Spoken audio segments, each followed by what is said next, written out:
They shot him because he was black, so his dad took revenge. Racism moment. We open with a scene of cops pulling over a black man and his 14-year-old son simply because the boy has his phone out and is recording. They would end up deleting the kid, as a year later, a student filmmaker, Jordan King, is interviewing the father, Lincoln, about what happened to his son, KJ. Jordan is telling him the interview will primarily be seen by his classmates and professors, but there's a possibility of it going to festivals, so it could eventually be seen by the entire world. The interview starts with Lincoln showing a really cute and funny family video recorded by KJ. After that, he starts describing what happened on the 3rd of July the previous year, the day his son was clapped. The date is pretty significant, I'm sure you know why. Up next, Lincoln's young and beautiful mom joins the interview another day, and we find out that she helped raise KJ. She talks about how her son served in the military in Iraq, and how it makes what the cops did to her grandson that much worse. She also talks about how KJ reacted when his parents split, and how the boy became all that Lincoln had. Then she said something about how all the young boys in this neighborhood get beat up by cops, or worse, all the time. But KJ wasn't even in that neighborhood when he was clapped. He was on his way back from visiting one of his white friends in a richer neighborhood when him and his father got stopped by the police. At this point, we take a break from the interview and we see KJ being recorded by his dad on his first day at school. KJ is talking about how his new school feels like a Key and Peele skit. Apparently they play around and rap on the speakers during lunch. Where the hell was this when I was in high school? I had bars, I swear. We're back to the interview now and you can tell it's a different story. Lincoln is with the interview kid in KJ's room and he's now talking about how the split with his wife affected KJ. Apparently, coming back from 2 tours in Iraq really affected his life in the real world. He was also really connected with his roots. He was into Malcolm and the Black Panthers. But when it came to the police, he had a totally different understanding from the average black citizen. We flash back to a scene where KJ is on a video call with his friend Jonah, and he's telling Jonah that, according to the law, one can actually fight back when being harassed by cops. His father heard that and just had to step in. KJ is still trying to quote the law, so his dad shuts him up and gives him and his friend a little lecture of what it means to be a black man in America. He tells him that those laws may exist, but they weren't written for people that look like him. This says a lot about society. He tells him, when you're dealing with the police, you don't think of laws. You don't think of rights. You just do whatever they say, their way. Next, Lincoln takes Jordan to work. Apparently, he got a job at the school in order to get his son in, but he says he continued working there a year and a half after his son's death because, well, it's his life now. In the next scene, Jordan is now talking with this guy whom Lincoln served in the military with. Apparently, this guy has cancer and after doing chemo once, he's not interested in doing it again. This brother is really being an alpha male and standing up to cancer. You gotta respect it. Anyway, while they're still talking, Lincoln comes in all dressed up for court. They're going for the grand jury decision and they're optimistic. In front of the courthouse, while African American protesters are screaming for justice for KJ, some 3 white folks are shouting, "Back the blue" on the side. The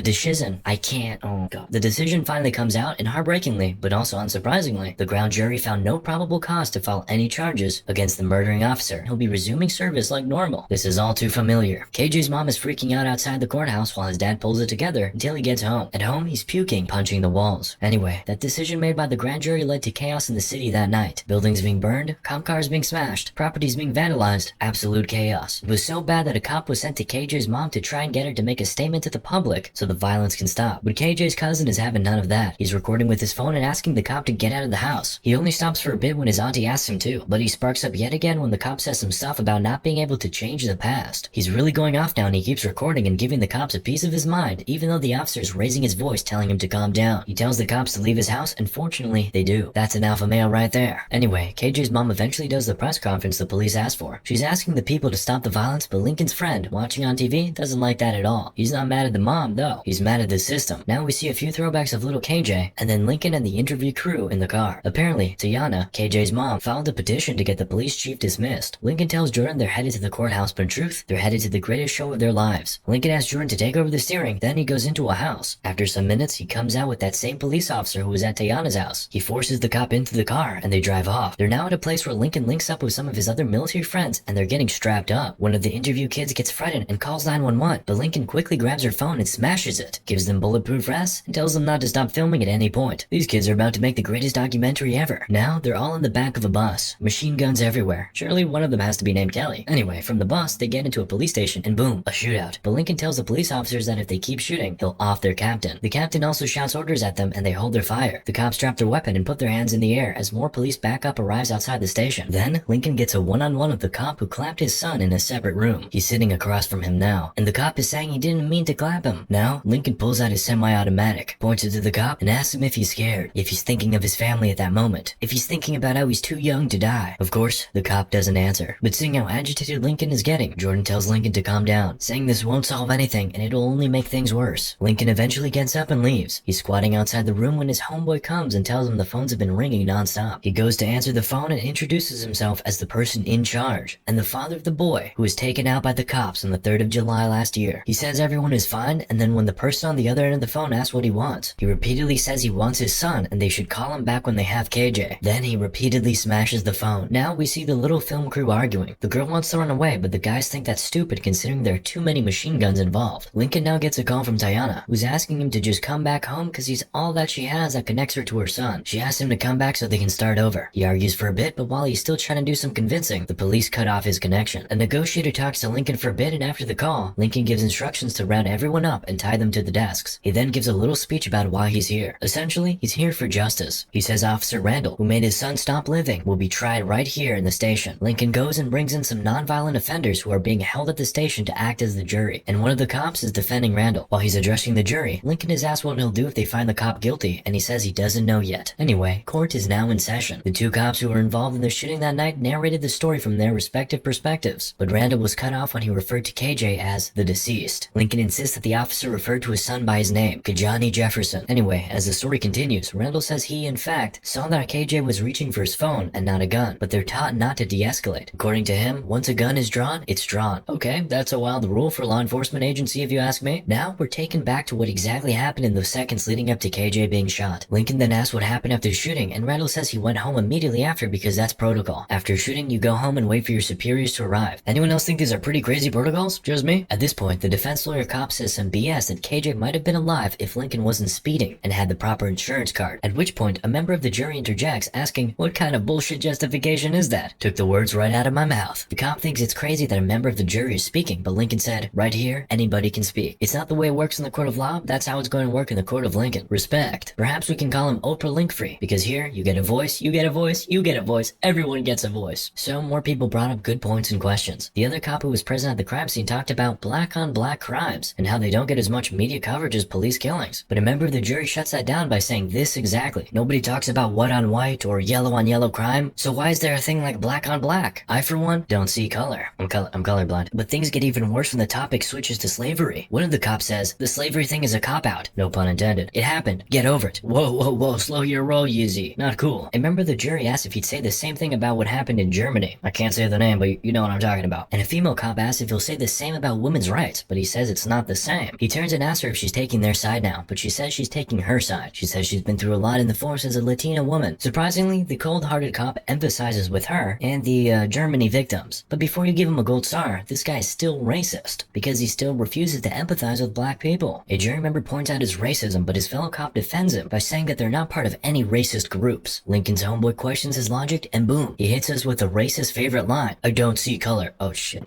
Moving on, a jury member asks the exact question on my lips. You colorblind? Oh, there's my punchline. But to defend himself, this guy digs himself deeper into a hole. He now says he hasn't met many racist cops, and it is impossible for him and his fellow officers at that precinct to be racist because they have a black captain. Oh, this is like when someone says they have black friends. And he's immediately hit with a rebuttal from a jury member. That's like saying it's impossible to be sexist if you're married to a woman. Okay, these prisoners are really smart. How did you get caught when you're this smart, bro? I mean, these guys are basically schooling the cops about how society's programming is really everything. But this cop just keeps going. He's saying a lot of the things black people have to deal with are based on the way black people act. He's even now bringing rap lyrics into it. Bro, leave hip-hop out of this. Now this other cop is basically calling black people and Latinas thugs. But ironically, he's the one who stands up being aggressive when a jury member tells him in Spanish that he's crushing his own people. He's now taking a dig at the tattoos. Man, absolutely nothing is safe from this police officer. He's quite literally ready to take shots at anything and anyone. The next officer is basically now saying nothing is about race, but just about class and education. So Lincoln asks him why he can't send his daughters to public schools, and now he's quiet. Lincoln says private schools are built like colleges, while public schools are built like prisons. Yeah, I think we can all attest to that one. And with the public schools being predominantly black, it's definitely a race problem. He's now talking about how he worked hard to take his son out of where he was and put him in a place where he could survive. That still didn't save him because of the color of his skin. Then Randall had the guts to ask, why couldn't he have just complied? He says if his people took a second to think in situations like that, they wouldn't be victims. Man, the racism in this room is thicker than a bowl of oatmeal. Lincoln replies by saying if officers took a second to to think that maybe there'd be a lot less accidental killings. But Randall says he didn't mean to take out KJ. He's saying he was scared and just did what he was trained to do when he was scared. Kill and go home. That's some crazy training, I won't lie. Lincoln is now showing everyone a picture of KJ and saying he wants justice. Now the officer acting as a defense lawyer is trying to blame Lincoln for the death of his son, saying KJ died because he broke the law. But the crazy thing is that none of the officers can say at what exact speed Lincoln was going, even though they stopped him for speeding. But Lincoln remembers and he narrates it to everybody. Randall finally cracks under pressure and says it wasn't because of the speed that he stopped Lincoln. It was because, as a black man, he didn't fit in that white neighborhood and he looked suspicious. He loudly agreed that he profiled Lincoln and his son, and he's now saying that that's the cost of keeping citizens safe in America. He's in tears now. The room is quiet for a bit. Then out of nowhere, a jury member who has been quiet all day rushes at an officer who has also been quiet. He lands a good 3 to 4 punches on the cop before he's held. Apparently that cop took him in on fake charges. Then while one of Lincoln's men is trying to help the cop get up, the cop grabs the man's gun and shoots at him. Yet another cop shooting a black man. America moment. Lincoln and his homeboy want to get him out and get him help, but Uncle says he ain't going nowhere. The captain is now asking Lincoln to end this because nothing good can come of it. Jordan seconds. The defense lawyer says since the 12th juror, the inmate who attacked the cop, is gone, the court session has to end. Lincoln thinks for a bit and then instructs Jordan to replace the 12th juror, even though he says he can't. He tells him, vote your conscience. Take as much time as you need. His friend reiterates that, and defense lawyer cop says, remember what's at stake here, just before he leaves to join the rest of the jurors. It's now time to vote. The black people vote guilty, and the white people vote not guilty. But Jordan doesn't vote at all. Then an argument breaks out. Each party is making their case. Jordan is quiet until the foreman asks him to say something. Then he starts narrating his story of how he grew up middle class, and had an uncle who was a cop, and as far as he knows, a good man, so he's a little conflicted. He says he can't categorically say that Randall woke up that morning and planned to clap a kid, nor can he say for sure that the incident was racially motivated, but he was moved that nothing in the precinct acknowledges the death of KJ. Meanwhile, there's a lot of stickers and banners saying back the blue, support the police, and stuff like that. He's now giving a lecture about great nations not being great because they kill, but because they heal. Not because they oppress, but because they liberate. He's now in tears talking about how he's tired of hearing about black people being killed by cops, and how supposedly the cop did the right thing no matter the circumstances. And he thinks that holding Randall accountable for what he did could serve as a lesson to other cops out there. Eventually, the jury finds Randall guilty, and he's now forced to kneel in front of Lincoln, who asks him to video call his wife and kid. He basically says his goodbyes and hangs up. The place goes quiet for a bit and straight up chaos when Lincoln pulls out his revolver and points it at Randall. He pulls the trigger, but there's no bullet in the gun. He just wanted Randall to feel what he has been feeling for the past 1 year. Randall is now in tears apologizing. Jordan thinks it's a miracle that no cops died, but Lincoln tells him that that was the plan all along. Jordan then asks, so all of this was to make the cops see? But Lincoln replies, no, it was to make the world see. At that very moment, Jordan discovered his entire purpose. Everything is now returned to how it was. Cops are untied and let go while the inmates are cuffed and led back into their cells. There are hugs and handshakes, and Randall comes up to Lincoln and asks to walk out with him, not as an enemy. He agrees. So they're in a single file now, all of them with their hands in the air. The filming kids are in front, then Randall, then Lincoln. Randall is screaming that he's with Lincoln and they're all unarmed, but before he even finishes his statement, Lincoln is shot and put to sleep by the police officers outside. Like that wasn't crazy enough, the news channel started making things up about Lincoln. They're saying he was suffering from a mental illness, that he was a criminal, all sorts of crazy things. And after all that, we see Jordan wrap up the greatest documentary ever and go to submit it. Moral of the story? This did not feel like a movie, and that is a problem. Oh hey, just me again begging for subscribers. We're almost at 1 million and the year's almost up. Let's do it.